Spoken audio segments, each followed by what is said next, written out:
Entrepreneur एक ऐसा शब्द है जिसे आज का बच्चा जानता है। आज जिस इंसान से पूछो कि उसे क्या बनना है, वो बोलेगा मुझे एंटरप्रेन्योर बनना है। इस शब्द का क्रेज हम इसी बात से समझ सकते हैं कि शार्क टैंक जैसे सीरियल की टेलीविजन रैंकिंग कितनी सुपर डुपर हिट थी। जब से पीएम मोदी ने आत्मनिर्भर भारत की योजना निकाली है, इसने देश में अपनी अलग ही एक लहर चला दी है। तो चलिए दोस्तों, आज हम आपको ऐसे टॉप 5 एंटरप्रेन्योर के बारे में बताएंगे जिन्होंने खुद के दम पर करोड़ों का बिजनेस शुरू किया और लाखों लोगों को रोजगार दे रहे हैं। और वीडियो शुरू होने से पहले अगर आप इस चैनल पर नए हैं या आपने अभी तक इस चैनल को सब्सक्राइब नहीं किया है तो चैनल को सब्सक्राइब करना और बेल आइकन दबाना ना भूलें ताकि हमारे चैनल की कोई भी वीडियो आपसे मिस ना हो जाए। दोस्तों, इन एंटरप्रेन्योर के बारे में बताने से पहले हम आपको ये बता देते हैं कि एंटरप्रेन्योर शब्द का मतलब क्या होता है। एंटरप्रेन्योर का मतलब होता है एक इंसान जो अपने खुद के दम पर एकदम सिरे से कोई बिजनेस शुरू करता है, और स्पेशली तब जब उसमें कोई भी फाइनेंशियल रिस्क हो। चलिए दोस्तों, सबसे पहले बात करते हैं इलॉन मस्क के बारे में। इलॉन मस्क 269 अरब डॉलर की नेटवर्थ के साथ इलॉन मस्क सबसे अमीर एंटरप्रेन्योर की लिस्ट में सबसे ऊपर है। वो टेस्ला कंपनी, जो दुनिया की सबसे बड़ी इलेक्ट्रिक व्हीकल कंपनी, उसके सीईओ हैं। इलॉन मस्क 2004 में 6.5 मिलियन डॉलर्स की इन्वेस्टमेंट करके टेस्ला के सबसे बड़े शेयर होल्डर बन गए।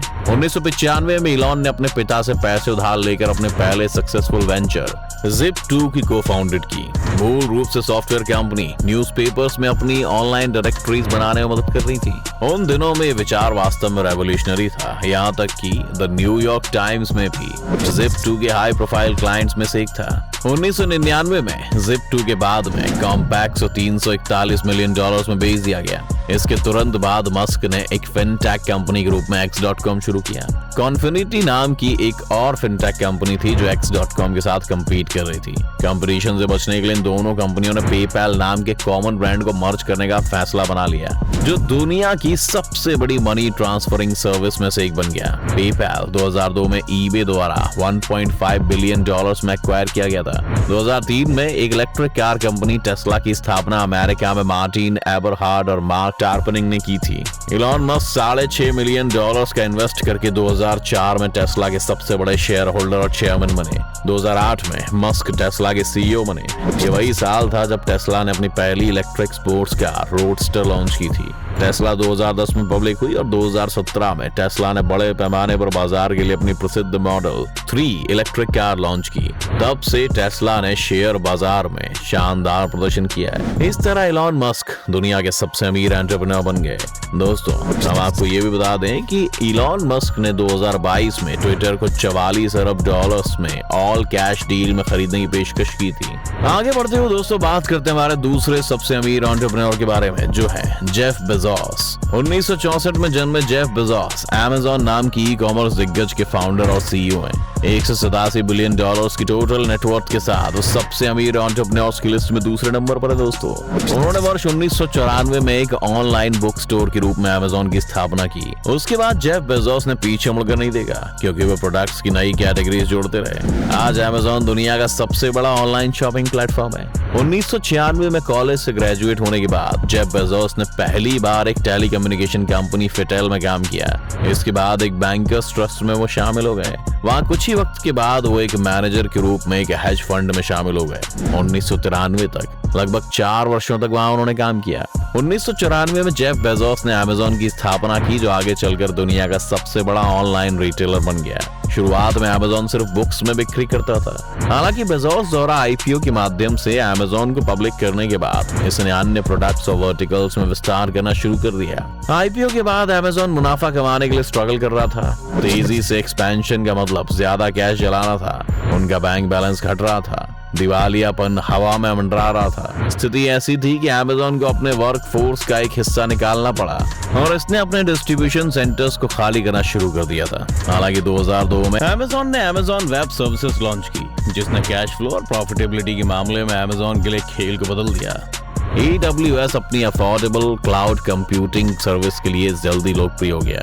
इसने वास्तव में कुछ ही समय में एक इंडस्ट्री को डिसरप्ट कर दिया। बाकी जैसा कि हम कहते हैं, इतिहास है। आज अमेज़न 500 बिलियन डॉलर से ज्यादा का एनुअल रेवेन्यू जनरेट करता है। आइए बात करते हैं तीसरे एंटरप्रेन्योर के बारे में, Bill Gates. Bill Gates PC software firm Microsoft corporation के फाउंडर हैं। 97 अरब डॉलर की नेटवर्थ के साथ बिल गेट्स इस लिस्ट में तीसरे नंबर पर हैं। उन्हें वाइडली रूप से उन पायनियर्स में से एक के रूप में क्रेडिट दिया जाता है जिन्होंने माइक्रोसॉफ्ट के ऑपरेटिंग सिस्टम विंडोज के साथ पर्सनल कंप्यूटिंग इंडस्ट्री में क्रांति ला दी। 1975 में शुरू हुआ माइक्रोसॉफ्ट ने अब दूसरी कंपनियों को खुद में शामिल किया है। 13 साल की उम्र में बिल गेट्स कोडिंग और उसके फ्यूचर के बारे में फैसिनेटेड थे। उन्होंने लेक साइड स्कूल में पढ़ाई की जहां उन्हें क्लास शेड्यूलिंग सिस्टम को ऑटोमेटिक करने का काम सौंपा गया। 17 साल की उम्र में उन्होंने ट्रैफिक डेटा को स्टडी करने और ट्रैफिक इंजीनियर्स की मदद करने के लिए सॉफ्टवेयर बनाया। 1975 में पॉल एलन के साथ गेट्स ने माइक्रोसॉफ्ट को बनाया और अल्टेयर बेसिक्स कोडेड किया जो कंप्यूटर यूजर्स के बीच लोकप्रिय हो गया। 1980 में माइक्रोसॉफ्ट ने $50,000 में अपना प्रोप्राइटरी ऑपरेटिंग सिस्टम बनाने के लिए IBM के साथ डील की। उसी साल माइक्रोसॉफ्ट ने MS-DOS लॉन्च किया जो सीधे कंज्यूमर्स को दिया जा रहा था और इसने कंपनी का खेल ही बदल दिया। उन्हें प्रेस में पहचान मिलने लगी। 1985 में माइक्रोसॉफ्ट ने विंडोज लॉन्च किया जिसने पर्सनल कंप्यूटिंग इंडस्ट्री में क्रांति ला दी। IBM जैसे मेजर ब्रांड्स द्वारा पीसी के लिए विंडोज डिफॉल्ट ऑपरेटिंग सिस्टम बन गया। तो दोस्तों तैयार हैं आप चौथे एंटरप्रेन्योर के बारे में जानने के लिए? Warren Buffett. वॉरेन बफे हमारे समय के सबसे सफल इन्वेस्टर्स में से एक थे। 82 अरब डॉलर की नेटवर्क के साथ वो इस लिस्ट में चौथे नंबर पर हैं। वॉरेन बफे बर्कशायर हैथवे के मालिक हैं जो गीको और ड्यूरासेल के साथ 60 और ज्यादा कंपनीज के मालिक हैं। उन्होंने अपनी 99% वेल्थ दान में देने का संकल्प लिया है। वॉरेन बफे मुख्य रूप से इन्वेस्टिंग के माध्यम से लॉन्ग पीरियड में लगातार अमीर बन गए। उन्होंने 11 साल की उम्र में बहुत कम उम्र में निवेश करना शुरू कर दिया था। 13 साल की उम्र में उन्होंने पेपर बॉय के रूप में अपना खुद का बिजनेस वेंचर शुरू किया और रेसिंग टिप शीट्स बेची। एक एडल्ट के रूप में उन्होंने अपनी खुद की कंपनी बनाई और उन कंपनीज में इन्वेस्ट करना शुरू कर दिया जिनके बारे में उनका मानना था कि कंपनीज अंडर वैल्यूड थी। और फिर क्या था, उन्होंने प्रॉफिट कमाया। वो इन प्रॉफिट्स को और ज्यादा इन्वेस्टमेंट में री इन्वेस्ट करने लगे। वॉरेन बफे की प्रॉपर्टी में बढ़ोतरी होती गई। उन्होंने आखिर में बर्कशायर हैथवे को खरीद लिया जहां वो अपनी वैल्यू इन्वेस्टिंग स्ट्रेटेजी को जारी रखने वाले थे। वॉरेन बफे अपनी कंपनी बर्कशायर हैथवे के जरिए कई और कंपनीज में हिस्सेदारी रखते हैं। उनकी कुछ सबसे बड़ी होल्डिंग्स में bank of America, Apple, American express और कोका कोला शामिल है। चलिए बात करते हैं हमारी आज की वीडियो के आखिरी एंटरप्रेन्योर के बारे में, बर्नार्ड आर्नोल्ड। बर्नार्ड आर्नोल्ड दुनिया की सबसे बड़ी luxury goods company fashion conglomerate LVMH के चेयरमैन और CEO हैं। $76 बिलियन की नेटवर्थ के साथ वो यूरोप के सबसे अमीर व्यक्ति भी हैं। LVMH के बेल्ट में 70 से ज्यादा ब्रांड्स हैं। 1971 में उन्होंने अपने पिता की बनाई हुई फर्म फेरेट सेविनल का कंट्रोल अपने हाथों में ले लिया। 8 साल बाद उन्होंने कंपनी का नाम बदलकर फेरिनल इंक कर दिया और अपने ध्यान रियल एस्टेट में शिफ्ट कर दिया। अपने खुद के $15 मिलियन के साथ आर्नोल्ड ने एंटनी बर्नहेम के साथ बोसेक सेंट फ्रेरिस को खरीदने के लिए जरूरी $80 मिलियन जुटाए जो एक दिवालिया टेक्सटाइल कंपनी थी जिसके पास फैशन हाउस की ओनरशिप थी। फिर 1987 में कंपनी के चेयरमैन हेनरी राकामेयर द्वारा आर्नोल्ड को LVMH में इन्वेस्ट करने के लिए इनवाइट किया गया।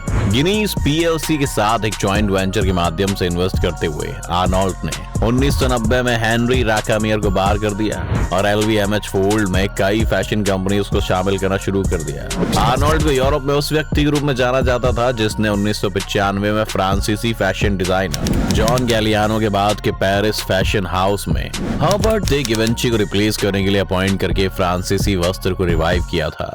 इसके बाद आर्नोल्ड ने एक young American designer mark Jacob's को लग्जरी लेदर के सामान को बनाने के लिए लुई वुइटन में क्रिएटिव डायरेक्टर की पोस्ट पर अपॉइंट किया।